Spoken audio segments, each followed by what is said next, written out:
বাবা এই প্রথম। হ্যালো বুদ্ধদেব। হ্যালো।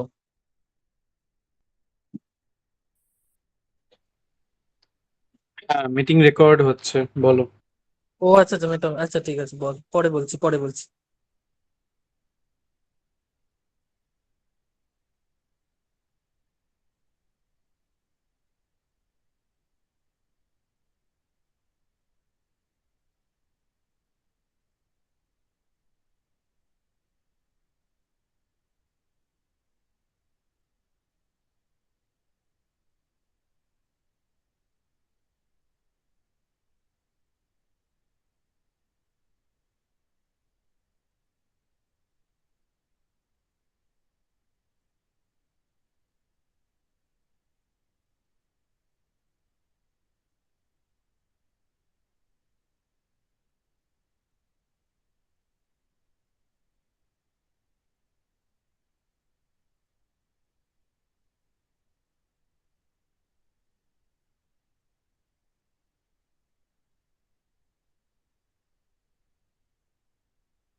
ও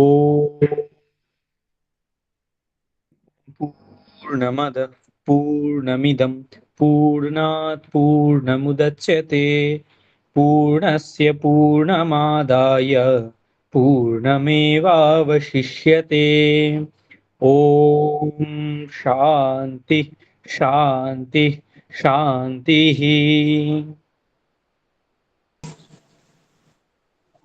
তাহলে শুরু করছি। আমাদের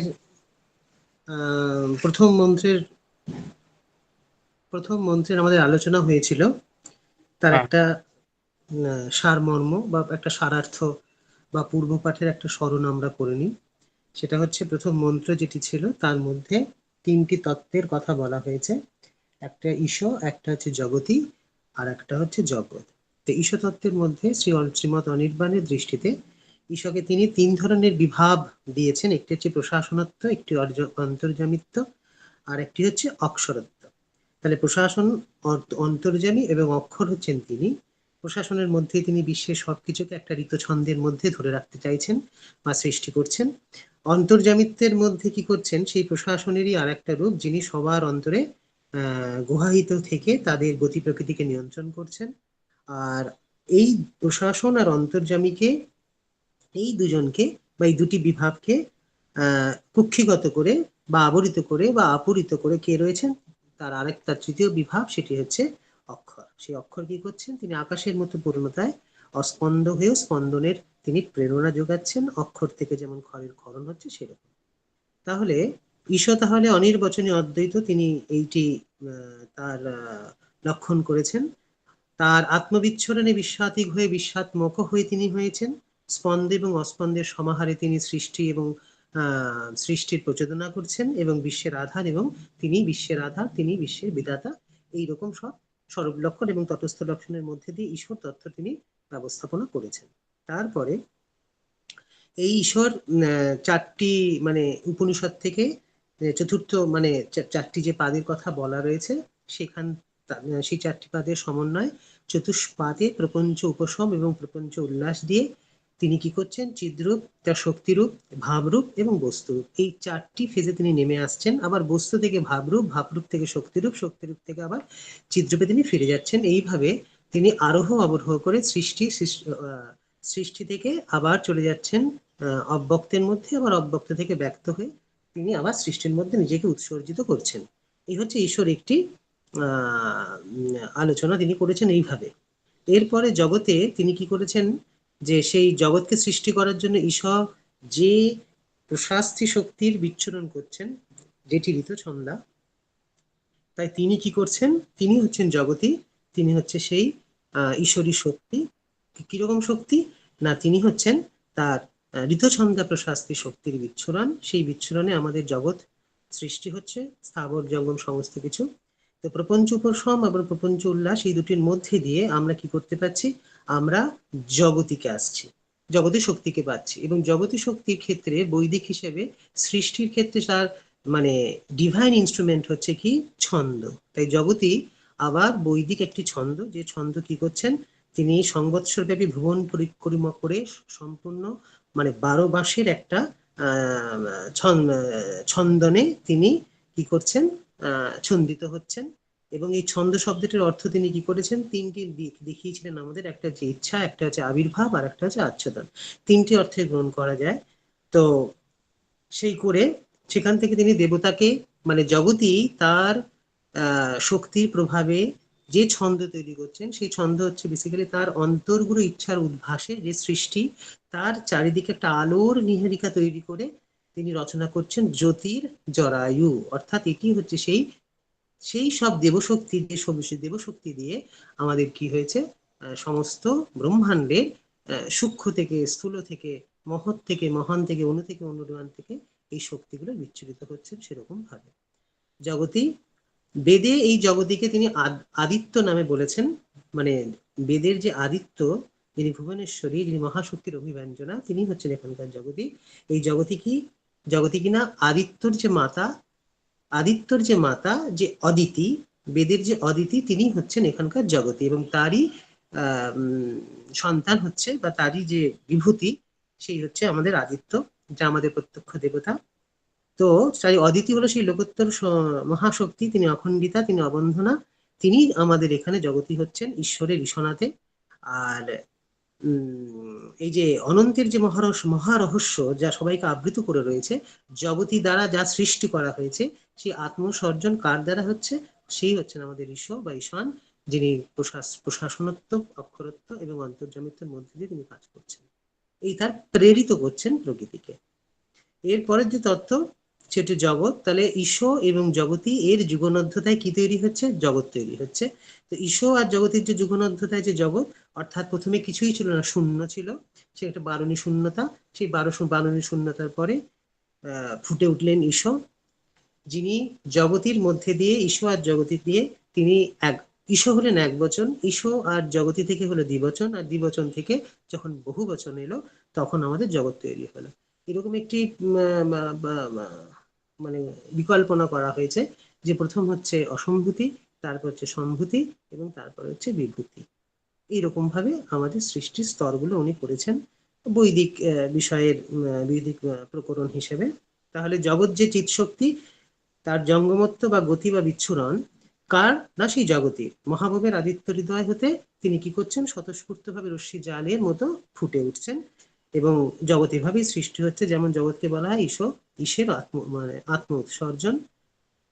মন্ত্রটির মধ্যে পূর্ববর্তী মন্ত্রের জন্য একটি বাস ধাতু রয়েছে, সেই বাস ধাতুর তিনটি অর্থ করেছিলেন তিনি। একটি হচ্ছে বাস করা, একটি হচ্ছে আচ্ছাদন করা, আর একটি হচ্ছে আলো দেওয়া। তিনটে অর্থে নেওয়া যেতে পারে।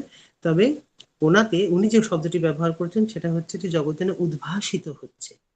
তিনটে অর্থ নেওয়া গেলেও সমস্ত যে প্রযোজ্য অর্থ, সেই প্রযোজ্য যে অর্থ নিজন্ত বস ধাতু সব থেকে ভালো যেটা প্রয়োগ করেছেন সেটি হচ্ছে উদ্ভাসিত করা। যেন ঈশ্বরকে, সমস্ত জগৎকে যেন দেখবে ঈশ্বর দ্বারা উদ্ভাসিত। এরপরে ঈশ্বর, জগৎ এবং জগতের পরে তিনি একটি প্রসঙ্গ দিয়েছিলেন, সেটা হচ্ছে দৃষ্টির বিশুদ্ধি। দৃষ্টির বিশুদ্ধি একটি বিশেষ ব্যাপার, কারণ দৃষ্টি হচ্ছে জীবন দর্শনের প্রাচীন নাম। মানে আমরা যে জীবন দর্শনের কথা বলছি, প্রাচীন যুগে সেটি দৃষ্টি নামেও সেইভাবে তার প্রচলন ছিল। সেটি কি ছিল, সেটি প্রথম মন্ত্র হিসাবে ঈশাবাস্যমিদং সর্বম ইয়ৎকিঞ্চ জগত্যাম জগৎ, এই কথাটির, এই পংক্তির তিনি মানে দিয়েছেন যে দৃষ্টির বিশুদ্ধিতে। তার বাংলা করেছেন ছিল এরকম ভাবে যে যে মূল ঈশ্বর, তিনি সব কিছুর মূলে সেই ঈশ্বরকে প্রত্যক্ষ করতে হবে, সবকিছুকেই দেখতে হবে যেন তার অন্তর্যামী শক্তি বা চৈতন্যের শরীর রূপে। এই হলো দৃষ্টির সত্য, যেটা আমাদের পারিভাষিক ভাবে উপনিষদে রয়েছেন সর্বং খলবিদং ব্রহ্ম, এরকম মহাবাক্যের মধ্যে যেটি প্রস্ফুটিত হয়েছে। সবকিছুর মূলে ঈশ্বরকে প্রত্যক্ষ করা, আর সবকিছুকে দেখা তারই অন্তর্যামী চৈতন্যের শরীর রূপে, এই হচ্ছে দৃষ্টির সত্য। কিন্তু এইটিকে যখন পরাগ দৃষ্টি এবং প্রত্যক দৃষ্টি, পরাগ দৃষ্টি মানে কি, যেটা আমাদের কোথায় ব্রহ্মা অনুভবের ক্ষেত্রে, আর প্রত্যক দৃষ্টি হলো আমাদের আত্ম অনুভবের ক্ষেত্রে। অর্থাৎ আমার আত্মা, আত্মভাবনার যে বাইরের যে বস্তু, সেগুলো সব হচ্ছে পরাগ দৃষ্টি, আর যেগুলো আমাদের ভেতরের অন্তর যেগুলো থেকে অনুভূত হয়, সেটা হচ্ছে আমাদের পরাগ দৃষ্টি। তাহলে একটি হচ্ছে ব্রহ্মানুভবের কথা, আর একটা হচ্ছে আত্ম অনুভবের কথা। ব্রহ্মা অনুভবের দৃষ্টি কি, যে সর্বং খলবিদং ব্রহ্ম, আচ্ছা সবকিছুর মূলে ঈশ্বরকে প্রত্যক্ষ করা, আর সবকিছুকে তার চৈতন্যের শরীর রূপে দেখা, এটি একটি। আর যদি আমি দৃষ্টির অনুভবে, আমরা মানে আত্ম অনুভবের দৃষ্টি দিয়ে দেখি, তাহলে দেখতে হবে যে যিনি বাইরে রয়েছেন তিনি হয়েছে আমাদের দেহের দীপঙ্কর, তিনি ভূতভব্যের ঈশান। ঈশান যিনি ব্রহ্মাণ্ডের প্রচলিতা, তিনি আবার আমার মধ্যে কিভাবে রয়েছেন, অধমোঘ জ্যোতিরূপে আমার জীবন এবং জগৎকে তিনি প্রচলিত করে চলেছেন, আমি যেন তাকে অনুভব করতে পারি। তবে বিশ্বভুবনের ভূতে ভূতে দেখবো অমৃত জ্যোতির দীপালি। কখন, যখন বাইরেও যেমন মানে সবকিছুর মূলেও যেমন তিনি, সেরকম আমার আত্ম অনুভবের মূলেও যখন তিনি, এরকম যখন দেখতে পাবো, অনুভব করতে পারবো, তখন দেখবো যে তিনি যেন অমৃত জ্যোতির দীপালি হয়েছেন। তিনি যেন সমস্ত কিছুকে আবৃত করে রয়েছেন, আপূরিত করে রেখে রয়েছেন, এবং উদ্ভাসিত করে রয়েছেন। যেই আমাদের এই দৃষ্টি আসবে, তখন আমাদের সমস্ত যে গুণভূত তিনটি মানে গুণত্রয়ের যে বৈষম্য রয়েছে, তার মধ্যে একটি সাম্য আসবে, এবং সেই সাম্যের মধ্যে রজস, তামস রজস এবং সাত্ত্বিক ভাবের মধ্যে একটা আর বিষমতা থাকবে না, সেখানে একটা সাম্য ভাব আসবে। সেখানে শক্তি তখন প্রবৃত্তির দিকটা না হয়ে তখন নিবৃত্তির দিকে গিয়ে সেখানে একটি কি হবে, ডিভিনিটি তৈরি করবে বা দৈব ভাব তৈরি করবে, যদি এই দৃষ্টি বিশুদ্ধির মধ্যে থাকতে পারে। এরকম করে বলে তিনি তার পরের অংশে ত্যাক্তেনা ভঞ্চিতা মা গৃধাহা তেন ত্যাক্তেনা, এই অংশের তিনি কি করেছেন, যে গৃধনুতার দ্বারা বা লোলুপতার দ্বারা আমাদের জীবনে কোনো কিছু সাধ্য হয় না। সে যেটা জীবনকে মানে সুগঠিত করার জন্য কি দরকার, আমাদের একটি অনুশাসন বা একটা সাইকোলজিক্যাল একটা ফিনোমেনার দরকার হয়। সে কি হয়, সেটা হচ্ছে আমাদের পাঁচখানি ধর্মস্কন্ধের কথা উনি বলেছেন, যে গৃধনুতার প্রতিষেধক হলো দান এবং যজ্ঞ, যা দিয়ে আমরা সর্বভূতের এবং সর্বসুখের জন্য আমরা ত্যাগকে দান বলতে পারি, আর দেবতার উদ্দেশ্যে দ্রব্যযজ্ঞ বা আত্মহুতি, তাকে আমরা কি বলি, যজ্ঞ। তাহলে দান আর যজ্ঞ। আর একটা রইল যে ব্রহ্মচর্য, অধ্যয়ন এবং তপ। এই পাঁচটি যে পঞ্চটি ধর্মস্কন্ধ, সেইটিকে দিয়ে আমরা কি করব, আমাদের গৃহীতাকে আমরা কি করব, প্রতিষেধ করব। দৃষ্টির বিশুদ্ধির জন্য কি প্রয়োজন, দৃষ্টির বিশুদ্ধির জন্য কি প্রয়োজন রয়েছে, রয়েছে ব্রহ্মচর্য, রয়েছে অধ্যয়ন, রয়েছে তপ। অর্থাৎ সবার মধ্যে তাকে দেখা, সবার ভিতরে সেই সর্বাবগাহী চৈতন্যকে যখন অনুভব করতে চাইবো, কিভাবে করব, তার সাধন হচ্ছে ব্রহ্মচর্য, তপ এবং অধ্যয়ন। এবং নিজের যে মনের মধ্যে না, আমাদের এখানে পাঁচখানা স্তর আছে, যেমন দেহ, প্রাণ, মন, বুদ্ধি এবং বুদ্ধি। তার মধ্যে দেহে, প্রাণে, মনে, বুদ্ধিতে যে ধরনের গৃহীতা আছে, মানে দেহের যেমন লোলুপতা আছে, মানে ফিজিক্যাল ভাইটালিটির মধ্যে যে গৃহীতা আছে, সেরকম যেমন প্রাণের মধ্যে গৃহীতা আছে, সেরকম যেমন মনের মধ্যে গৃহীতা আছে, সেরকম মনে, বুদ্ধির মধ্যে আমাদের কি আছে, এই লোলুপতা। বুদ্ধির যে স্তর, সেখানে লোলুপতার এক রকমের রূপ ফুটে ওঠে, মনের মধ্যে এক রকমের ফুটে ওঠে, প্রাণের মধ্যে লোলুপতা আর এক রকমের ফুটে ওঠে। যত নিচের দিকে যাব, তখন লোলুপতা, তখন তমস এবং রাজসিক এই যে ক্রিয়ার মধ্যে দিয়ে কি হয়ে যায়, তারা আরো বেশি নিগুড় হয়ে ওঠে। আর যত উপরের দিকে উঠবো, তত আমাদের এই গৃহীতা বা লোলুপতার যে গভীরতা বা তার যে ঘনতা, সেগুলো কমতে থাকে। তার কারণ বুদ্ধির কাছে যে লোলুপতা, সেটা দেহের কাছে সেই লোলুপতা হয় না। দেহের লোলুপতা বা দেহের গৃহীতা অনেক বেশি কি হয়, জড় সাপেক্ষ হয়ে থাকে। তাই জন্য ব্রহ্মচর্য, অধ্যয়ন এবং তপ, দান এবং যজ্ঞ, এই পাঁচটি পঞ্চস্কন্ধের মধ্যে দিয়ে আমাদের কি করতে হবে, ত্যাগ সাধিত করতে হবে। আর সেই ত্যাগ হবে সহজ বৈরাগ্যের মধ্যে দিয়ে। কিরকম ভাবে, যখন আমরা পরার্থপর সুখের সংস্কার যখন আমি দৃঢ়মূল করতে পারবো, সুখ আমার জন্য নয়, সুখ সবার জন্য, সারা বিশ্বের জন্য। সেই রকম এইরকম ভাবতে ভাবতে কি হয়, তৃষ্ণার দাঁত যখন ভেঙে যায়, তখন ভগলোলুপাতায় কি হয়, ভাটা পড়ে যায়। আর যখনই ভাটা পড়ে, কারণ যত বেশি আমরা সূক্ষ্ম হতে পারবো বুদ্ধির দ্বারা বা শুদ্ধ বুদ্ধির দ্বারা, তখন আমাদের চা পাওয়া সমস্ত কিছু ভিন্ন হতে শুরু করে। তখন তার ডিমেনশন চেঞ্জ হয়ে যায়। সেই তৃষ্ণা তর্পণের সুখ তখন কি হয়, তৃষ্ণা ক্ষয়ের সুখের থেকে অনেক বেশি হয়ে যায়। মানে তৃষ্ণা তর্পণের সুখের থেকে তৃষ্ণা ক্ষয়ের সুখ তখন আমাদের অনেক বেশি হতে থাকে। তো আমরা কি হতে থাকি, তখন আমরা অপিপাস এবং অকামহত ক্ষত্রিয় আত্মসুখ আমরা পেতে পারি। এই অবধি তিনি বলেছিলেন ভোগের ত্যাগ। তাহলে ভোগের ত্যাগ সাধারণত কি হলো, সেটা বর্জনের দুরাগ্রহ নয়, সেটা উনি বলেছিলেন দান এবং যজ্ঞের মধ্যে দিয়ে আমাদের অন্তরাত্মার যে আছে, তার রূপান্তর সিদ্ধ করা। আর একটা বলেছিলেন তিনি কি, যে যদি আমরা এই ধর্মের অনুশাসন তৈরি করি, তাহলে আমাদের মধ্যে একটি বিশেষ শক্তি উপস্থিত হয়। মানে পঞ্চস্কন্ধের যদি আমরা সাধন করি, তখন তাহলে কি হয়, একটা বিশেষ চিত্তবৃত্তির কথা ওঠে। মানে সেই চিত্তবৃত্তি তখন তটস্থতায় জেগে যায়। যখন সে তটস্থ হতে শুরু করে, তখন আমরা বুঝে পারি যে ত্যাগের মূল্যটা কোথায়। যখন কোনো এই চিত্তের তটস্থতা আমাদের সামনে যখন সাক্ষী হিসেবে ফুটে ওঠে, তখন আমাদের কি হয়, সমস্ত ভোগ এবং ত্যাগের মধ্যে যে প্রবৃত্তি শক্তি এবং নিবৃত্তি শক্তি, আসুরি শক্তি, আসুরি সম্পদ এবং দৈব সম্পদ আমাদের মধ্যে প্রকটিত হয়ে যায়। সেই জন্য আসুরি সম্পদের থেকে দৈব সম্পদের প্রভাব তখন বেশি হতে শুরু করে। কারণ চিত্ত তখন সুকুমার হয়ে ওঠে এবং মাধুর্যে ফুটে ওঠে। তখন সাধারণত ছোট ছোট ছোট ছোট চাপ পাওয়া বা ক্ষুদ্র যে গৌণ যে আমাদের মধ্যে যে গৃহীতা আছে, সেগুলো আস্তে আস্তে লঘু হতে শুরু করে। সেই জন্য সেই তটস্থতা থেকে আমাদের, মানে তটস্থতাকে তারা কোনো রকম ভাবে প্রভাবিত করতে পারে না।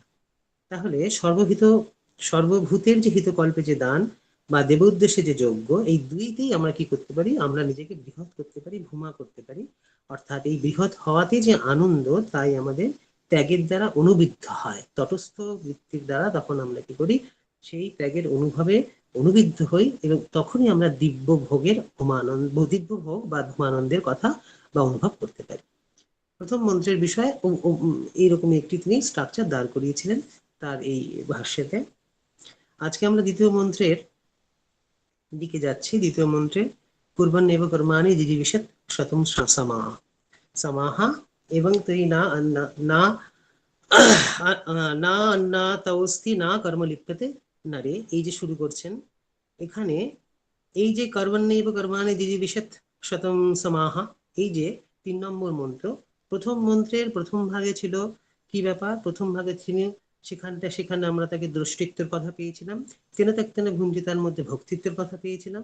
আর এখন যে কর্ম করব, কর্ম করার ইচ্ছা, মানে বেঁচে থাকার জন্য বা বেঁচে থাকবো ইচ্ছা করব, কর্ম করে করে যে ইচ্ছা করব, এখানে তার মন্ত্রের মধ্যে একটা কিসের অনুষঙ্গ এসেছে, সেটি হচ্ছে কর্তৃত্বের।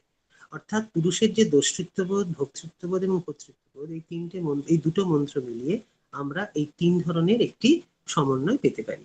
এর মধ্যে একটা হচ্ছে দোষিত্ব, একটি হচ্ছে ভোক্তৃত্ব। যেটা আমাদের আগের মন্ত্রে দোষিত্ব এবং ভোক্তৃত্ব হয়েছে, এই মন্ত্রেতে আমাদের যে কর্মের ইচ্ছা করা হয়েছে, বেঁচে থাকার যে ইচ্ছা, সেটা আমাদের কর্মের মধ্যে দিয়ে করব। তাই জন্য তিনি এখানে কর্তৃত্ব বোধের কথা বলেছেন।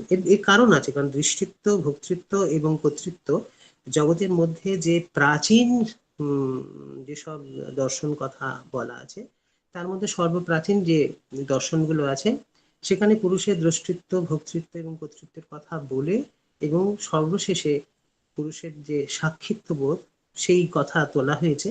দ্রষ্টৃত্ব, ভোক্তৃত্ব, কর্তৃত্ব এই সমস্ত বৃত্তিগুলোকে বাদ দিয়ে কেবলমাত্র সাক্ষিত্ব হলেই যে তার কৈবল্য লাভ হবে, এরকম ভাবে পতঞ্জল যোগ দর্শন বা সাংখ্য যোগ দর্শনের মধ্যে আমরা পাই। সেই সম্বন্ধটা বলে তার একটা অভিনব দৃষ্টি দেবেন বা সামগ্রিক দৃষ্টি দেবেন বা ইন্টিগ্রাল ভিউ দেবেন। সেই জন্য তিনি এই পুরনো প্রসঙ্গটাকে তুলে নিয়ে এসেছেন এইখানটায়। প্যারাগ্রাফটাতে মানে 2 নম্বরে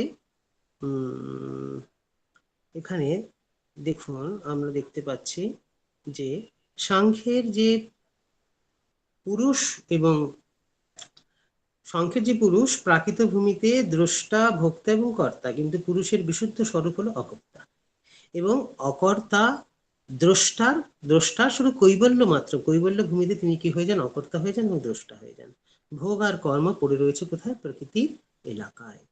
এরকম একটি প্রসঙ্গ আমাদের সাংখ্যের সূত্রতে আমরা পাই। প্রাকৃতিক জীবনে আমাদের প্রতিনিয়ত ভোগ আর কর্মে জড়িয়ে যাচ্ছে, সুখ দুঃখ ইচ্ছা দেশের দ্বন্দ্বে আন্দোলিত হচ্ছে। এই আন্দোলনের শেষ পরিণাম হচ্ছে দুঃখ। এই দুঃখের অত্যন্ত নিবৃত্তির জন্য প্রকৃতি হতে আমাদের বিলুপ্ত হতে হয়। বৈরাগ্য এবং নৈষ্কর্মের সাধনায় আমরা সাধনার দ্বারা সেটা আমরা পেতে পারি। এটা বেসিক্যালি পুরো ব্যাখ্যা করছেন উনি সাংখ্যের প্রচলিত ধারা, এবং এই ধারা দিয়ে অনেকগুলো দর্শন আমাদের এখানে কি আছে, মানে প্রভাবিত আছে, সেই জন্য একটু তুলেছে। তার আগে এখানে একটা ছোট্ট করে এই কথাটা বলতে পারি যে এখানে এই প্রসঙ্গটা তোলার আগে এই ওনার যে ভিউটা কিভাবে উনি এগোবেন সেটা একটু ছোট্ট করে বলি। সেটা হচ্ছে উনি সাংখ্যের এই 3টে যে বৃত্তি আছে পুরুষের, 3টে বৃত্তি অর্থাৎ দ্রষ্টৃত্ব, ভোক্তৃত্ব এবং কর্তৃত্ব ছেড়ে প্রাচীনে যে দ্রষ্টা, শুধুমাত্র সাক্ষী চৈতন্যের কথা বলে অপরা প্রকৃতি থেকে নিজেকে বিবিক্ত রেখে একটা পরার কৈবল্য লাভ করা, এটা হচ্ছে প্রাচীন ভাবনার মধ্যে পড়ে এবং অনেকগুলো দর্শনীয় দ্বারা প্রভাবিত। উনি সেই প্রসঙ্গটা তুলবেন। তোলার পরে উনি বলবেন, ওনার প্রশ্ন উনি তুলবেন এরকম ভাবে যে দ্রষ্টিত্ব, ভক্তিত্ব, কর্তৃত্ব যদি আমার আসক্তি থেকে যদি আমরা মুক্তি পেয়ে যাই, যদি পরম পুরুষত্বের কাছে যদি আমরা সেই ধরনের ভূমিতে আমরা যেতে পারি, তাহলে আমাদের কাছে প্রবলেম বা সমস্যাজনক, কিন্তু মানে পরম পুরুষের কাছে দোষিত্ব, ভক্তিত্ব, কর্তৃত্ব এর তো কোনো বাদ বিবাদ নেই, সেখানে তো সবই তো তার কাছে মানে নখদর্পণ, এবং তার এই বিষয়টায় তিনিই প্রবক্তা, তিনিই তার ভোক্তা, তিনিই তার, কারণ গীতাতে যেমন উপদেষ্টা, ভক্তা, ভর্তা, মহেশ্বর এই ধরনের যে প্রসঙ্গ তুলেছেন, উনি সেই প্রসঙ্গটা তুলে নিয়ে বলবেন যে যেমন পরপুরুষের ধর্ম যদি তাই হয়ে থাকে, আর পরম পুরুষের সাথে যদি আমরা যদি অভিন্ন হয়ে থাকি, তাহলে আমাদের আত্মচৈতন্য যখন ব্রহ্ম চৈতন্যতে পৌঁছবে, তখন শুধুমাত্র সাক্ষিত্ব কেন হবে, কেন তার ভক্তিত্ব, দস্যিত্ব, কর্তৃত্বের মধ্যে বিশুদ্ধতা, যেমন দৃষ্টির বিশুদ্ধতা আছে, তেমন ভোগের বিশুদ্ধতা আছে, তেমন কর্মের বিশুদ্ধতা হয়ে আমরা কেন তার সমান হয়ে দস্যিত্ব, ভক্তিত্ব, কর্তৃত্বের মধ্যে আমাদের আর কোনো বিবাদ থাকবে না, এরকম একটি প্রসঙ্গ তুলবেন। তো সেখানে এই প্রসঙ্গ তোলার জন্য যেটা প্রথম প্রয়োজন, সেটা হচ্ছে জীবন দৃষ্টির বিষয়টা, অর্থাৎ সম্যক দৃষ্টি এবং মিথ্যা দৃষ্টি, এই কথা তিনি একটু পরেই তুলবেন। তো কেটে কেটে সম্যক যাচ্ছে। দৃষ্টিতে তোলার হ্যালো,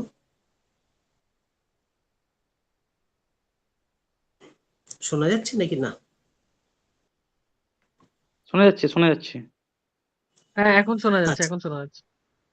আচ্ছা আচ্ছা।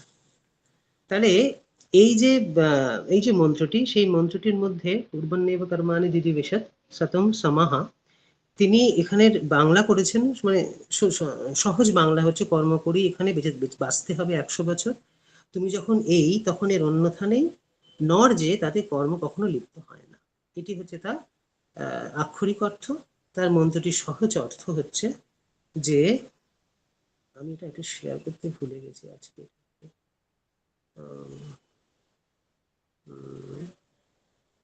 একটু শেয়ার করে দিতে হবে। হ্যাঁ, হ্যাঁ, তো হ্যাঁ দেখ, হ্যাঁ, কর্ম করতে করতে 100 বছর বেঁচে থাকার সংকল্প করবে। এই যদি হয় পুরুষের স্বভাব বা জীবনের ধর্ম, তাহলে এর আর অন্যথা নাই। সত্যকার পুরুষ যে কর্ম কখনো তাতে লিপ্ত হয় না বা তার বন্ধনের কারণ হয় না। এটি হচ্ছে আমাদের সহজ বঙ্গানুবাদ করেছেন তিনি। এইবার এখানে একটি বিষয় আছে, এই পরের প্যারাগ্রাফেই মানে উনি সাংখ্যের কথা তুলে উনি কি করবেন, একটা যে দৃষ্টি আছে সেই দৃষ্টিটায় জোর দেবেন এবং সেই দৃষ্টিটার জন্য আদিত্য উপাসনা থেকে আমাদের বৈদিক যে ধারা সেইটিকে তুলবেন। তার জন্য এখানে এই মন্ত্রের একটি শব্দ যে পদ আছে সামাহা, এই সামাহা শব্দটার উপরে একটু ব্যাকগ্রাউন্ডটা জানলে ব্যাপারটা ধরতে সুবিধা হয়। সামাহা মানে হচ্ছে কি, সাং সংবৎসর।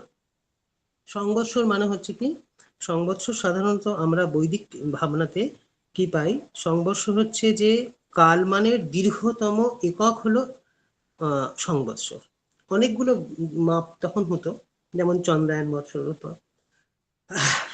সূর্যের দুটি ভাব ছিল, তার মধ্যে সংবৎসর এক ধরনের মাপা হতো তখনকার দিনে, সেই সময় বৈদিক কালে।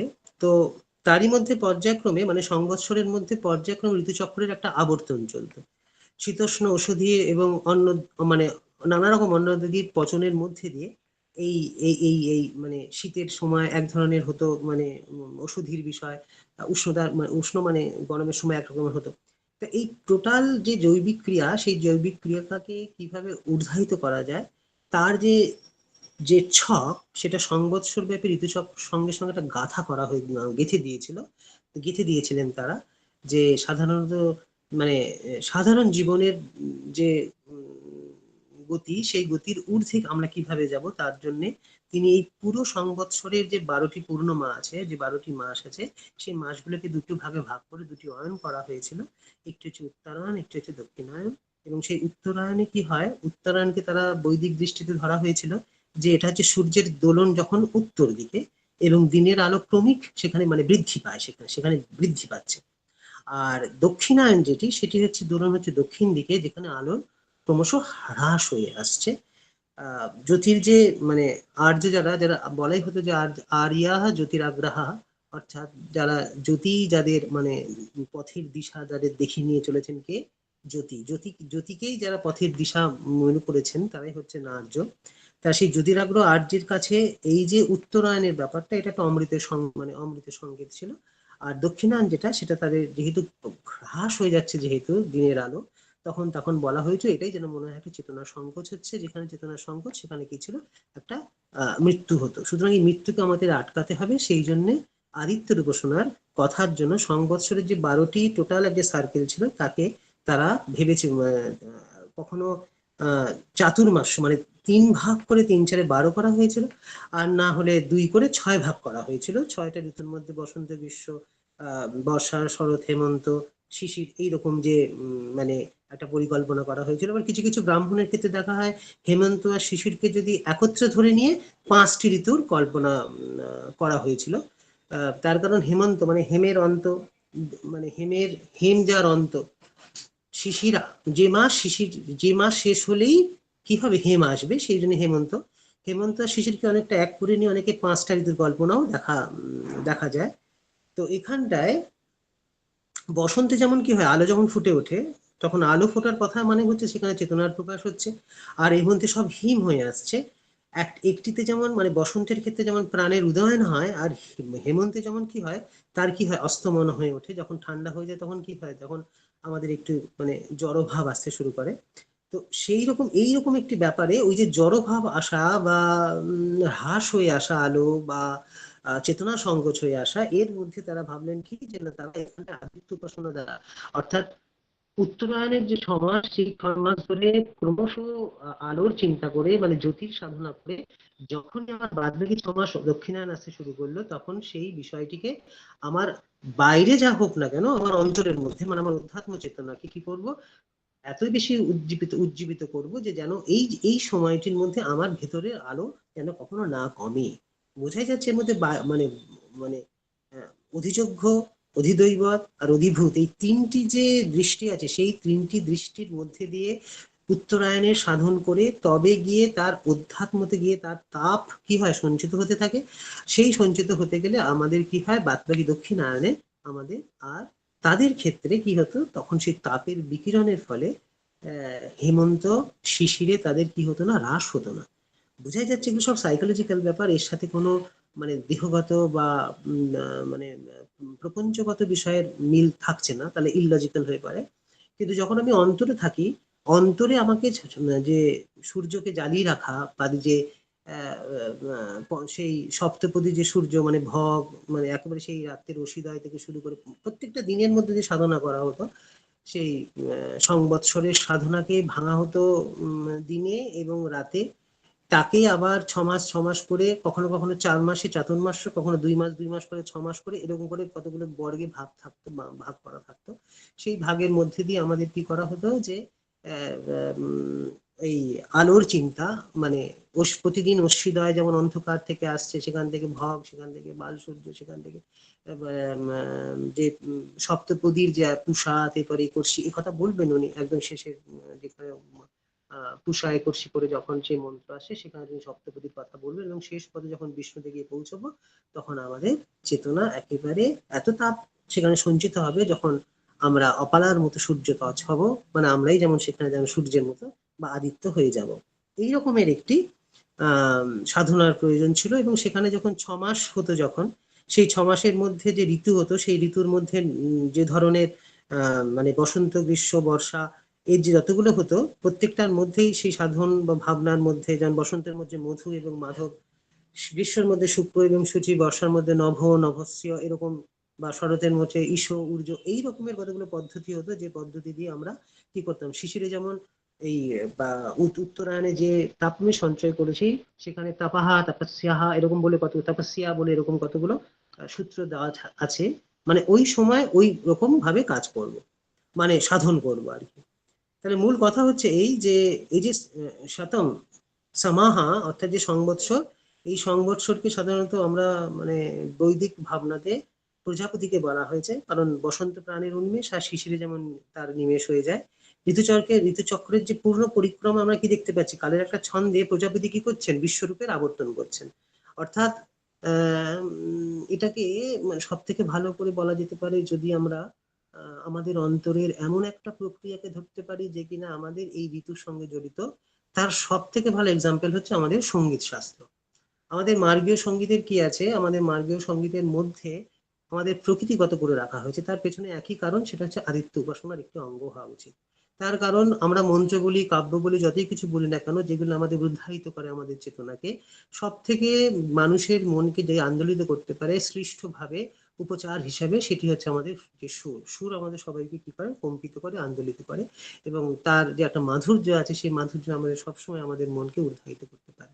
তো সেই সময় এই যে ঋতুচক্রের সঙ্গে সঙ্গে আমাদের যে মার্গ সঙ্গীত আছে, সেই সঙ্গীতের সমস্ত মানে সমস্ত যে রাগ প্রকৃতি আছে, সেই রাগগুলো সবই সমস্ত আমাদের প্রকৃতির সময় অনুযায়ী বাধা আছে। কখনো সন্ধে, সকাল থেকে শুরু করে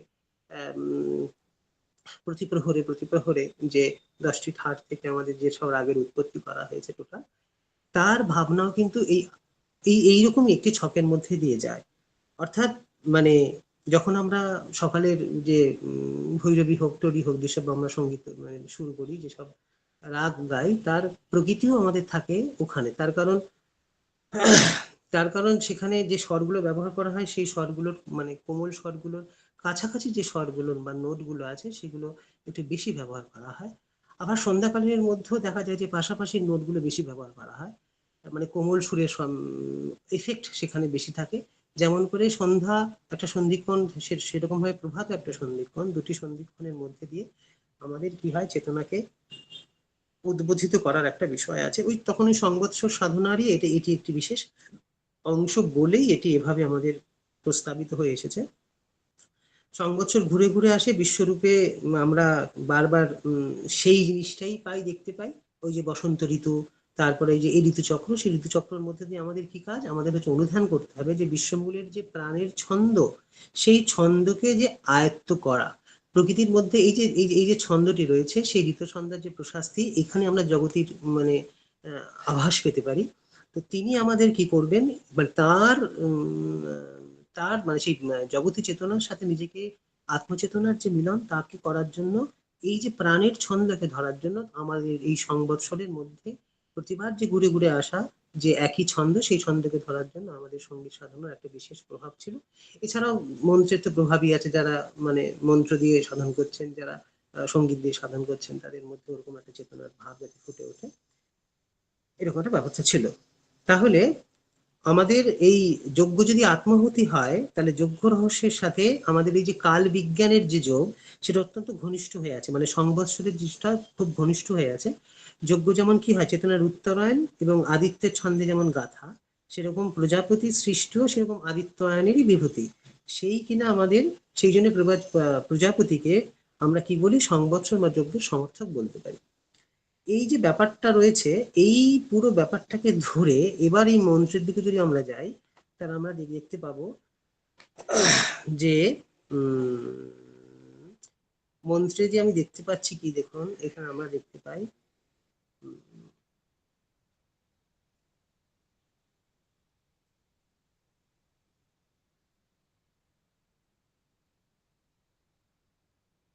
আমরা দেখতে পাচ্ছি এখানটায় জীবন দর্শনের কথা।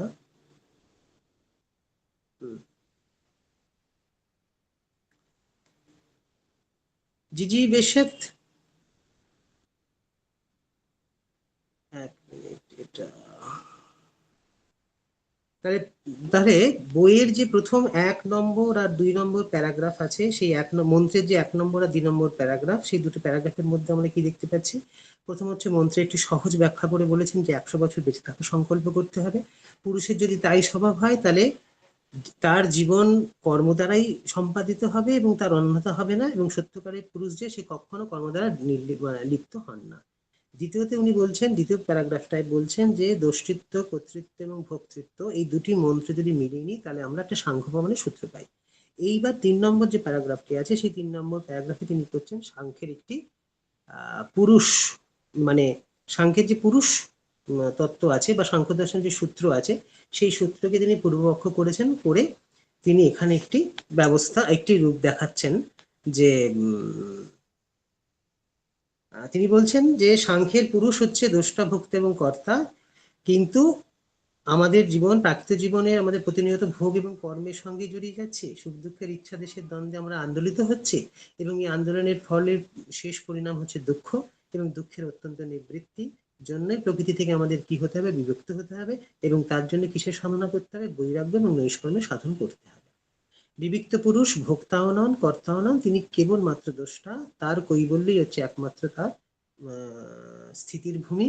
এই সিদ্ধান্তের অনুকূলে সাধন করে উজিয়ে যাবার পথ রয়েছে। অধ্যাত্ম জীবনে প্রথমে যতক্ষণ আমরা অপরা প্রকৃতির সঙ্গে জড়িয়ে আছি, ততক্ষণে একটা মানে অপরিহার্যতা বা অনস্বীকার্যতা আছে, কিন্তু এটাই শেষ কথা নয়। এটি হচ্ছে এখন প্রাচীন যুগে যা যা চলছিল, এইটি তিনি তাকে তুলে ধরলেন। তুলে ধরার পরে এইবার তার নিজের সিদ্ধান্তের মধ্যে তিনি বলতে চাইছেন এইটা, যে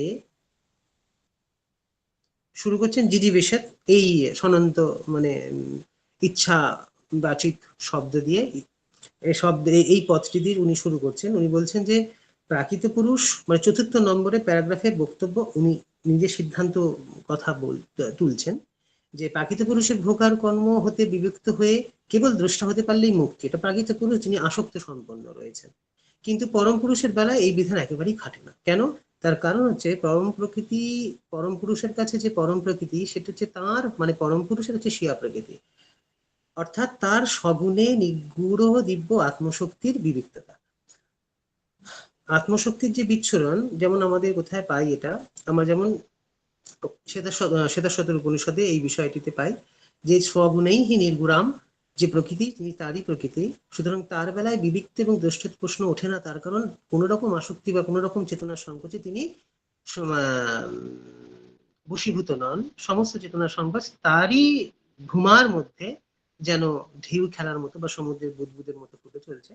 তো সুতরাং তার ক্ষেত্রে তো এটা সম্ভব নয়, সেই জন্য গীতার ভাষায় তিনি উপদেষ্টা হয়ে আবার অনুমন্তা, ভর্তা এবং ভোক্তা এবং মহেশ্বর। তিনি অনুমন্তা, তিনি উপদেষ্টা, তিনি ভর্তা, তিনি ভোক্তা।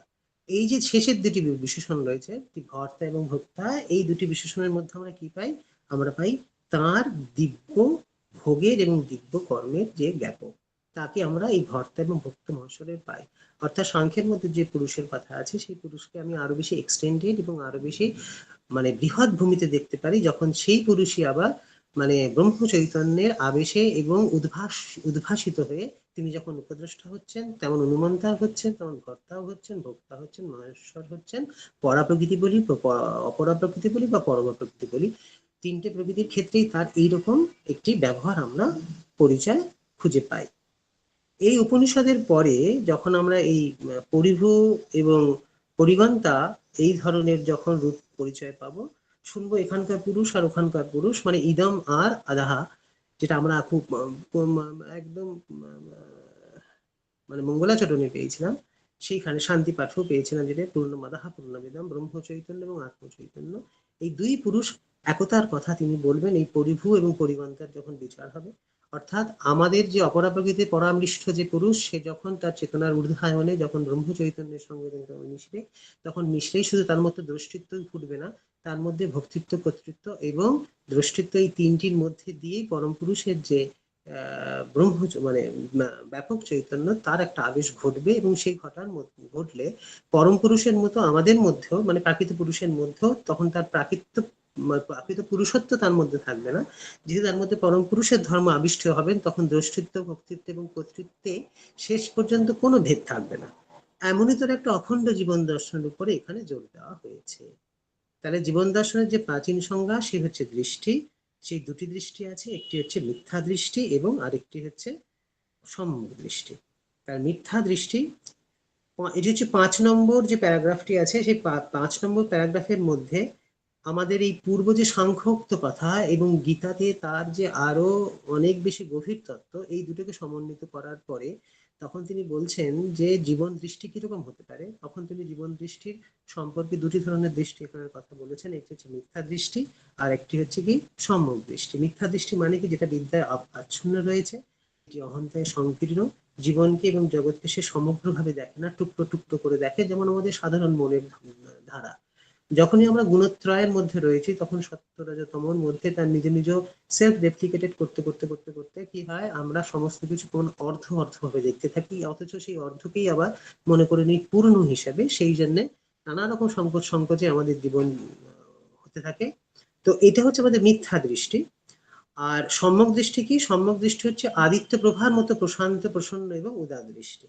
অর্থাৎ আপনাতে মানে আপনাতে আপনি থেকে সবার উপরে সমানভাবে ছড়িয়ে পড়ে, বহুর বৈচিত্র্যকে সে একের সৌসম্যের অনুগত করে। তো এখানে আমরা একটা অখণ্ড দৃষ্টির পাচ্ছি, যে সেখানে বহুর যে বৈচিত্র্য, সেটা হচ্ছে বিভূতি, আর আপনাতে আপনি থাকা বা স্বধা, যাকে আমরা বলি সম্ভূতি। তাহলে সম্ভূতি যে শক্তি, সেই সম্ভূতি শক্তিকে দেখেই সে তার বিভূতিকেই ধরতে পারছে। যখন বিভূতির এলাকায় আসছে, তখন সে সম্ভূতির শক্তি সম্পর্কে বিস্মৃত হয়ে যাচ্ছে না, যেমন আমরা বিস্মৃত হয়ে যাই যে আমরা ব্রহ্মত্ব ছিলাম, কিন্তু এখন আমরা সেটা হারিয়ে ফেলেছি। কেন? না এই গুণত্রয়ের মধ্যে। কিন্তু সমক দৃষ্টির যদি সংস্কার থেকে থাকে, বা যদি সম্যক দৃষ্টির সাধন ফল যদি পেতে পারি, তাহলে আমার মধ্যে প্রশান্ত, প্রসন্ন এবং উদার দৃষ্টির ফলে কি হবে, সম্ভূতি এবং বিভূতি, অর্থাৎ আপনাতে আপনি থাকা যে সম্ভূতির ভূমি, সেখান থেকেই আমি আবার সমানভাবে কোথায় ছড়িয়ে পড়তে পারবো, বিভূতির মধ্যে, যেখানে বহু বৈচিত্র্যের মধ্যে একটা বৈষম্য নয়, একটা সৌষম্য আমি পেতে পারি। এবং সৌষম্যের অনুগত করেই আমার বিভূতি সম্ভূতির পরিচালনায় বা প্রশাসনত্বে বা অন্তর্যামিত্বে বা অক্ষরত্বের মধ্যে দিয়ে আমরা এই বিভূতির মধ্যে, আমার এই জগতের মধ্যে সৌষম্য বজায় রাখতে পারবো। এই দৃষ্টিতে নিজের মধ্যে এবং সবার মধ্যে আমরা সেই এককে দেখি, অর্থাৎ সম্যক দৃষ্টি আমার যে ঈশাবাস্যমিদং সর্বম, যে সবার মধ্যে সেই ঈশ্বরের শক্তিকে দেখা, অন্তর্যামী হিসেবে দেখা, সেই দৃষ্টি আমাদের ফুটে উঠবে, যিনি কিনা সর্বেশ্বর, এবং সেই ঈশ্বরের দ্বারা সবকিছুকে দেখি আবিষ্ট এবং উদ্ভাসিত হই। সেই ঈশ্বরের দ্বারা সবকিছুকে দেখে আমরা কি করতে পারি, আবিষ্ট হতে পারি এবং উদ্ভাসিত হতে পারি। যদি এরকম কখনো হতে পারে, তখন বুঝতে হবে যে আমার সম্যক দৃষ্টি আস্তে আস্তে খুলছে। এই দৃষ্টির বিশুদ্ধিতে আমাদের ভোগও বিশুদ্ধ হয়, আমরা তাকে গ্রহণ করতে পারি গৃহীত হয়ে নয়, প্রসন্ন হয়ে তাঁর প্রসাদ রূপে। তাহলে পরম পুরুষের প্রসাদ রূপে যখন আমরা জগতের সমস্ত বিষয়কে গ্রহণ করতে পারবো, তখন আমরা কি করতে পারবো, তখন সম্যক দৃষ্টির অধিকারী হব, যে কিনা আদিত্য প্রভার মতো প্রশান্ত প্রসন্ন এবং উদার দৃষ্টি, অর্থাৎ সর্বব্যাপ্ত দৃষ্টিত্ব যদি না পাই আমরা, প্রশান্ত প্রসন্ন এই ধর্ম যে যতক্ষণ না আমাদের মধ্যে ফুটে উঠছে, ততক্ষণ পর্যন্ত আমাদের সম্যক দৃষ্টি সম্ভব নয়। কিন্তু এই সম্যক দৃষ্টি যদি না পাই, তাহলে গৃহীতা বা লোলুপতা বা চেতনার সমস্ত সংকোচ থেকে কিন্তু কখনো আমাদের নির্ধারণ করা সম্ভব হবে না। তখন ওই সাংখ্যের মধ্যেই রিপিট করতে থাকবো। আর রিপিট হলে কি হবে, আমাদের শুধু মনে হবে যেন এই কর্তৃত্ব ভোক্তৃত্ব থেকে আমাদের বরং সাক্ষিত্ব বা দৃষ্টিত্বের দিকেই যায়। দৃষ্টি প্রথমেই যদি আমাদের এরকম যদি ব্যাপক দৃষ্টি আসতে থাকে, বা দৃষ্টি যদি আমরা ব্যাপকতার মধ্যে আনতে পারি, অর্থাৎ 100 যদি ভাবি তাহলে 10 করতে পারবো, যদি 10 যদি ভাবি তাহলে 1 করতে পারবো না, এরকম একটা প্রসঙ্গ এখানে ফুটছে। যে দৃষ্টিত্ব ভোক্তৃত্ব কর্তৃত্ব যদি আলাদা আলাদা করে না করে যদি পরম পুরুষের আবেশে উদ্ভাসিত হতে থাকি, সাধন করে যদি মনকে আমরা সেরকম ভাবে প্রস্তুত করতে পারি, তাহলে আমাদের প্রসন্ন প্রশান্ত এবং উদার দৃষ্টির মধ্যে দিয়ে আমি সমস্ত গৃহীতাকে কি করে হটিয়ে দিয়ে আমি ঈশ্বরের যে প্রসন্নতা বা জগৎ ভাব, সেই ভাবকে আমরা প্রসাদ রূপে গ্রহণ করতে পারি। 7 নম্বর প্যারাগ্রাফে, এটা আমাদের সাধারণত গেল 5 নম্বর প্যারাগ্রাফের কন্টেন্ট। সেখানে আমাদের সম্যক দৃষ্টির একটি প্রসঙ্গ তুলে তিনি ভোগের যে কি করে বিশুদ্ধ হতে পারে তিনি সে কথা বলছেন। এখানে তিনি বলছেন যে কিন্তু ভোগের সঙ্গে আমাদের মধ্যে কি জড়িয়ে আছে, জড়িয়ে আছে কর্ম জড়িয়ে আছে। তো ভোগের মধ্যে আমরা কি পাই, ভোগের মধ্যে আমাদের শক্তিকে গ্রহণ করে নিই, আর কর্মের মধ্যে দিয়ে আমরা কি করি, তার বিকিরণ করি।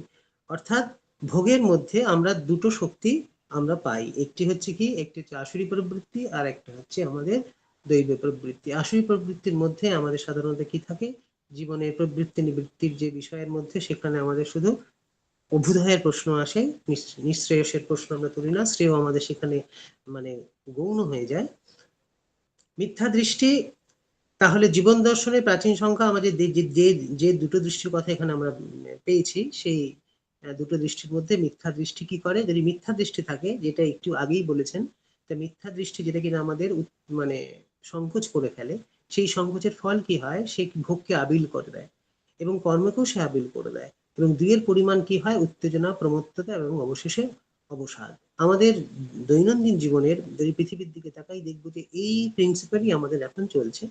যে দৃষ্টি রয়েছে সেই দৃষ্টি গুণত্রয়ের মধ্যে তামসিক এবং রাজসিকের প্রভাব এত বেশি রয়েছে, অশুদ্ধ বুদ্ধির যে মানে প্রভাব রয়েছে, তাতে আমরা এই উত্তেজনার যে সংস্কার, প্রমত্ততার যে সংস্কার, অবশেষে অবসাদের যে সংস্কার, এর মধ্যেই রয়েছে। এইটি আমাদের এখনকার প্রাকৃতিক ব্যবস্থা।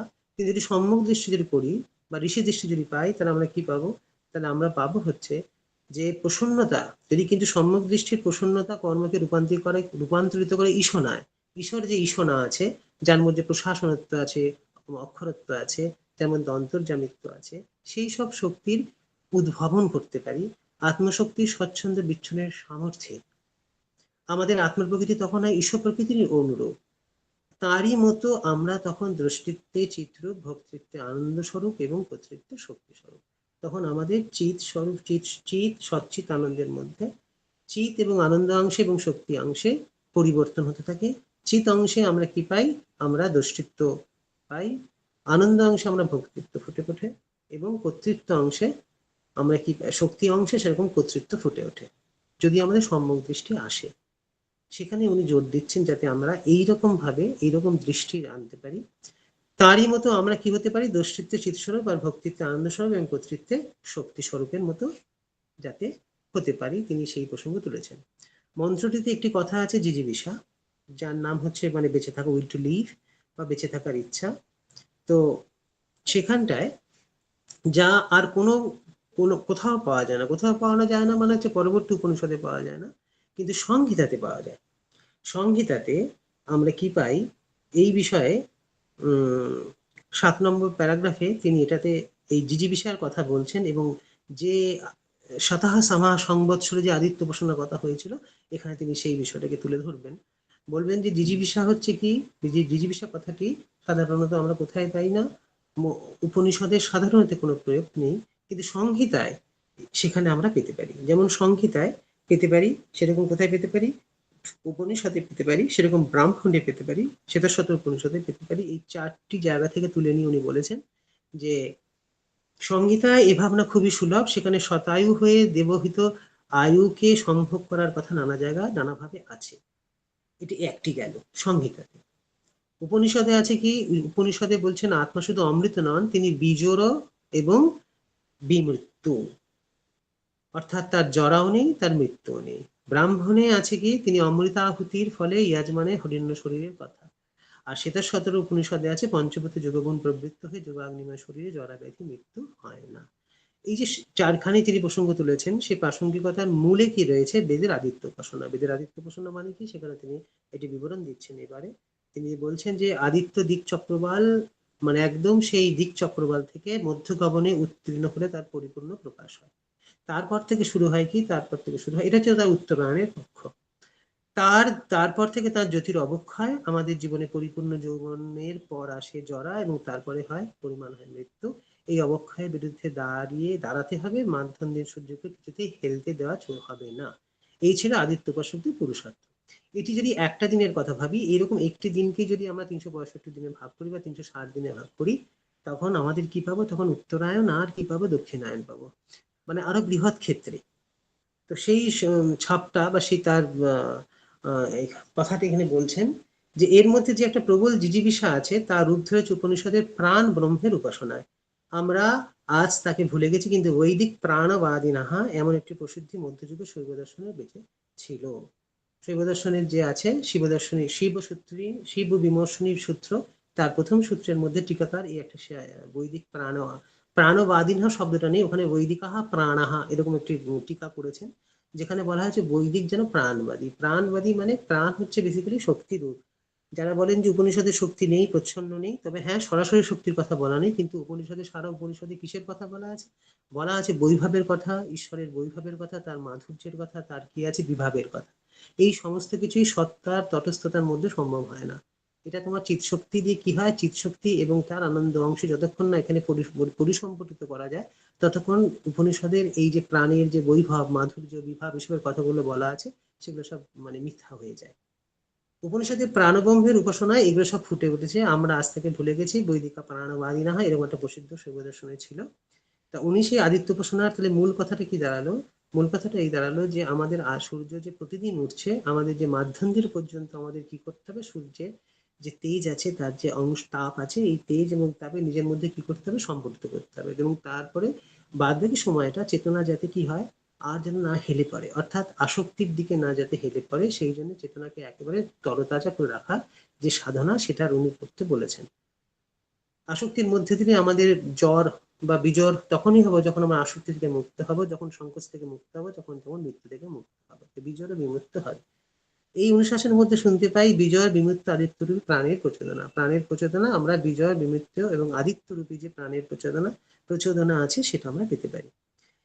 পরের অংশটিতে বলছেন যে নিজের ভেতর থেকে এক প্রচন্ড সংকল্পের বিস্ফোরণ। এবার তিনি সিদ্ধান্ত পক্ষের একদম মানে নির্যাস এখানটায় এই অংশটিতে দিয়েছেন যে নিজের ভিতর থেকে এক প্রচন্ড সংকল্পের বিস্ফোরণ ঘটিয়ে আমাদের বাঁচার মতো করে বাঁচতে হবে 100 বছর। দেহের জরা, প্রাণের অবক্ষয় সত্ত্বেও আমাদের মনোজ্যোতি যেন প্রজ্জ্বল থাকে শেষ পর্যন্ত। অর্থাৎ দেহের জরা যতক্ষণ না আসছে, ততক্ষণ আমরা কি করব? সেই প্রচন্ড সংকল্পের মধ্যে দিয়ে আদিত্যর যে প্রচন্ড একটা তাপ আছে এবং আলো আছে, অর্থাৎ জ্যোতি আছে, আর তার কি আছে? জ্যোতির এসনা আছে, এই দুটিকে নিয়ে আমরা সাধন ভাবনা করতে করতে করতে 100 বছর আমরা বাঁচবো। দেহের জরা যখন যদি এসে যায়, প্রাণের অবক্ষয় যদি এসে থাকে, তাহলে আমরা সেই যে জ্যোতি এবং জ্যোতির এসনাকে যে আমরা মনোজ্যোতিতে প্রজ্বলিত করে রেখেছি, সে যেন আমাকে তার যেন কোনো ক্ষয় না হয়। তাহলে এই যে জিজিবিষা হবে কিভাবে? এই যে মনোজ্যোতির প্রজ্জ্বলতায় আমার জিজিবিষা হবে, এবং তাই দিয়ে আমাদের কর্ম করতে হবে, কর্মের প্রদীপকে আমাদের সেভাবেই জ্বালিয়ে রাখতে হবে। এইখানে তিনি 7 নম্বর যে প্যারাগ্রাফটার মূল বিষয়টা তিনি এখানে এভাবে দিয়েছেন। 8 নম্বরে তিনি এবার তাহলে তাহলে মন্ত্রের উনি প্রথম যে অংশটিকে দিয়েছেন, সেটি হচ্ছে জিজিবিষেদ। জিজিবিষেদ শব্দ হচ্ছে সনাতন ধাতু দিয়ে তৈরি, মানে সনাতন পদ, সেই পদের ইচ্ছাতে তৈরি হয়। জীবনের ইচ্ছা যখন করবো, বেঁচে থাকার ইচ্ছা যখন করবো, তখন আমাদের কি প্রয়োজন? তখন আমাদের একটা দৃষ্টির প্রয়োজন। দৃষ্টি যদি শুদ্ধ না হয়, দৃষ্টি যদি অশুদ্ধ হয়, তাহলে আমার বেঁচে থাকার যে কর্ম বা ভোগ, তাও অশুদ্ধ হয়ে উঠবে। দৃষ্টির যে মিথ্যা দৃষ্টি এবং সম্যক দৃষ্টি, সম্যক দৃষ্টির মধ্যে দিয়ে আমরা কি পাচ্ছি? আমরা সেই বৃহৎ চেতনাকে পাওয়ার জন্য তার পথটি পাচ্ছি। সেই সম্যক দৃষ্টির মধ্যে দিয়ে আমাদের কি করতে হবে, মনোজ্যোতিকে প্রজ্বলিত করতে হবে প্রাচীন আদিত্য উপাসনার মতো। তারা যেমন আদিত্যর উপাসনা করেছিলেন সেরকম করে নিয়ে আমাদের 100 বছর কর্ম করতে হবে। এবার যখন কর্মের প্রশ্ন এলো, পূর্বন এবং কর্মাণি, তিনি এবার এই কর্মের প্রসঙ্গ আসছেন। কর্মের প্রসঙ্গতে বলছেন যে এইটি হচ্ছে আমাদের 8 নম্বর প্যারাগ্রাফ। 8 নম্বর যে অনুচ্ছেদটি আছে সেখানে উনি শুরু করছেন এইভাবে যে আর বাঁচতে হবে কুর্বন এবং কর্মাণি, অর্থাৎ কর্ম করতে করতেই। এখানে এব বোঝাচ্ছে অবধারণ, কর্ম করতেই হবে, তাকে ছাড়া চলবে না। মনে হয় এই যেন এক কোনো বিরুদ্ধ মতের প্রতিবাদ। এইবার বিরুদ্ধ মতের প্রতিবাদ মানে কি, সেই সময় কিকটের কিছু কিছু পূর্ব দেশের কিকট জাতীয় কিছু লোক ছিলেন, কিছু সাধনা ছিল, যারা কি ছিলেন, যাদের অকর্মবাদ সেখানে খুব প্রচলিত ছিল। গীত সমিতির একটি সূত্র ছিল, মানে ঋক সংহিতায় গীত সমিতির একটি সূক্ততে তাদের প্রতি আক্ষেপ করা হয়েছে, সে কথা উনি বলছেন এখানটায়। যে আর্য ভাবনার তর্ক এবং মীমাংসার যে দুটি ধারার কথা আবার স্মরণ করে দিই। তার্কিকেরা নিঃশ্রেয়সকে পরম পুরুষার্থ বলে মনে করেন, কিন্তু বেদোক্ত কর্ম বা দেব উপাসনাকে তারা সাধনা বলে স্বীকার করেন না। তারা ঋক সংহিতার অদেব অযোগ্যদের দলে পড়েন। ঋষি গীত সমিতির একটি সূক্তে তাদের একটি আক্ষেপ আছে। এই মতের চরম পরিণাম এক ধরনের অকর্মবাদ, যাতে সব রকমের কর্মকে ত্যাগ করে জীবনের আদর্শ বলে ঘোষণা করা হতো। বৌদ্ধ সাহিত্যের তীর্থকদের পরিচয়ে এই মতবাদীদের সন্ধান পাওয়া যায়। পূর্ব দেশের কিকটে এই মতের প্রাধান্য ছিল এমন ইঙ্গিত ঋক সংহিতাতে আছে। তাহলে অকর্মবাদ, অযোগ্যবাদ, অদেব অযোগ্য বলে যারা ছিলেন তারা সম্পূর্ণভাবে কর্মের কি করতেন, সন্ন্যাস করতেন, জীবনে কর্মের কোনো স্থান নেই, এরকম একটি ব্যবস্থা করতেন। পূর্বপক্ষের এই একটা মানে প্রসঙ্গ তুলে নিয়ে তিনি বলছেন পরের প্যারাগ্রাফে, অর্থাৎ 10 নম্বর প্যারাগ্রাফে বলছেন যে কর্ম সন্ন্যাসকে যারা সাধন রূপে গ্রহণ করেন, সাধারণভাবে তাদের অধ্যাত্ম সিদ্ধির লক্ষ্য হলো বিনাশ বা চেতনার পরিনির্বাণ। এটা শুধু অদেব বা অযোগ্য বা অকর্মবাদের ক্ষেত্রেই প্রযোজ্য নয়, এর ইঙ্গিত আমাদের বৈদিক কনসার্নে আছে, বৈদিক স্টেটমেন্টে আছে, যে একদম একটা চরম বিনাশ। সেখানে বেসিক্যালি মানে মানে বৈদিক ব্যাপারে যেভাবে এই অদেব মানে অকর্মবাদের বিনাশ বা চেতনার পরিনির্বাণ যেভাবে বলা আছে সেইখানে নয়, সেখানে আরো অনেক বেশি প্রস্ফুরিত করা আছে। কিন্তু সমপর্যায়ের একটা ভাব আছে, তাকে আমরা সাধারণত বলি অসৎ ব্রহ্মবাদ বা অসৎ ব্রহ্ম বা বারণী শূন্যতা। সংহিতা উপনিষদে নানাভাবে এর উদ্দেশ্য পাওয়া যায়। তার বৈদিক প্রতিরূপ হলো এই বিনাশ বা চেতনার পরিনির্বাণ, যেটা আমাদের কর্মবাদের কথা। সেটা কিন্তু আমাদের বৈদিকেও সেটি আছে অসৎ ব্রহ্ম বা বারণী শূন্যতা নামে।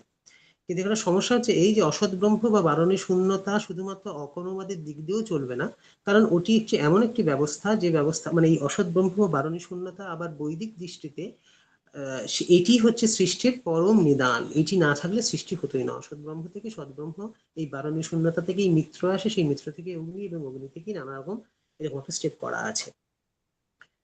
এবার পূর্বপক্ষের একটি কথা তুলছেন উনি, তার 11 নম্বর প্যারাগ্রাফে দিয়ে বলছেন যে হয়তো শেষ পর্যন্ত সবকিছু শূন্যতায় মিলিয়ে যায়, জলে জল মিশে যাবার মতো মৃত্যুতেই জীবনের পর্যাবসান, হোক না সে মৃত্যু বৈবশত। হয়তো বৃহদারণ্যক উপনিষদে যাজ্ঞবল্ক্য যে বলেছিলেন যে সব ছাপিয়ে যাওয়ার পর আর সংজ্ঞা থাকে না, সেই পরম নৈশব্দে অবগাহনী সত্তার চরম ও পরম সত্য। তাই যদি হয় তাহলে যম আর বরুণের সেই লোকোত্তর সধার নিলয়ে ভোগ আর কর্ম কিছুই তো থাকে না। তাহলে একদিন যা সবার শেষে সুনিশ্চিত ভাবে আসবেই, জীবনের গোড়াতেই তাকে বরণ করিনি না কেন। সুতরাং অকর্মবাদের ক্ষেত্রে তিনি একটি যুক্তি স্থাপন করেছেন, কিন্তু এই যুক্তিটা অনেকটা নীতিমুখে বা ব্যতিরেক মুখে করা আছে, যে এইরকম ভেবে আমরা অকর্মবাদকে সমর্থন করছি। কিন্তু সিদ্ধান্ত পক্ষে তিনি বলছেন যে কিন্তু এই যুক্তিতে ফাঁক আছে। কি কি ফাঁক আছে? একটি হচ্ছে সম্যক দর্শনের নিষ্পক্ষতা, আর হচ্ছে পূর্ণতা, যেটি কিনা চিন্ময় প্রত্যক্ষবাদের একটি বিশেষ দুটি প্যারামিটার্স বা দুটি বৈভাব রয়েছে সাধারণ ভাবনার। একটা হচ্ছে যে চিন্ময় প্রত্যক্ষবাদ পুরনো সমস্ত থেকে, এটি সমস্ত দর্শন থেকে এটি একটি ইন্টিগ্রাল বা পূর্ণায়তন, সেই জন্য একে সম্যক দর্শনের নিষ্পক্ষতার মধ্যে থাকবে না, এবং এটি একটি পূর্ণপ্রজ্ঞ দর্শন হতে শুরু হবে। তাহলে সম্যক দর্শনের নিষ্পক্ষতা আর পূর্ণতা এর মধ্যে নেই বলে সিদ্ধান্ত পক্ষ এই যে পূর্বপক্ষের যে কথা সেই পক্ষকে মানছেন না। আজকে আমরা এই অবধি রাখি, 9টা বেজে গেছে। পরের দিন আমরা পূর্বনির্ভ কর্মাণির যে ওনার সিদ্ধান্ত পক্ষের কথা সেটা আমরা শুরু করব। ॐ शान्ति शान्ति शान्तिः हरिः ॐ तत्सत्।